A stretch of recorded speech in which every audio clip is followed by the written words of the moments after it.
So the question I'm asked here is, how do you respond to an atheist who says that the existence of evil proves that God doesn't exist? And this is certainly a common question that many people who don't believe in God ask. And traditionally, the way that Christians respond, or I should say the theists respond in general, is to say, look, it turns out that our ability to recognize evil in this world is actually evidence towards God's existence, not evidence against God's existence. And the reason for that is that in order for us to be able to recognize anything as evil, we have to have some sort of an objective standard that exists out there in order for us to say that this particular act is a departure from that perfect standard of morality. And that's why we say that this thing is evil. So the further away from that perfect standard of behavior that something is, the more evil that thing is.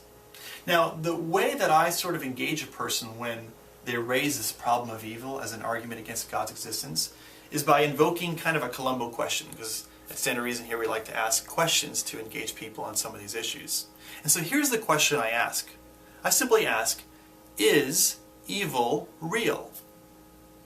Now, the person who's bringing this objection against me is faced with a dilemma now. They could either answer yes or no, but either way the answer is going to give them a little bit of trouble, and here's why. If they say yes, evil is real, which by the way is the normal course of action that someone will take given this kind of a question. If they say yes, evil is real, then that presumes that there is an objective standard of morality that exists out there by which we can adjudicate whether an action or a behavior is good or evil. But if there's an objective standard of morality that's out there, there must be a God who provides that objective standard of morality. And of course, if there's a God that provides that objective standard of morality, then the problem of evil against God's existence simply vanishes, because you have to prove God's existence, you have to assume God's existence in order to demonstrate that evil is even real.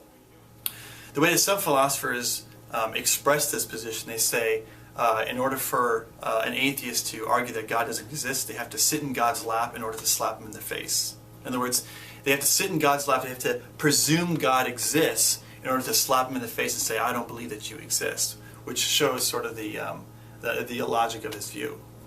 So that's what happens when they say, when you're asking them, is evil real, they take the answer yes, they believe that evil is real.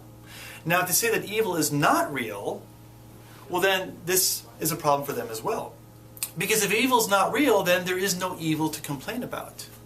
And if there's no evil to complain about, then the problem of evil against God's existence vanishes still. And so that's why this question, is evil real, is a simple way to get the conversation going when brought up with the challenge about problem of evil being an argument against God's existence.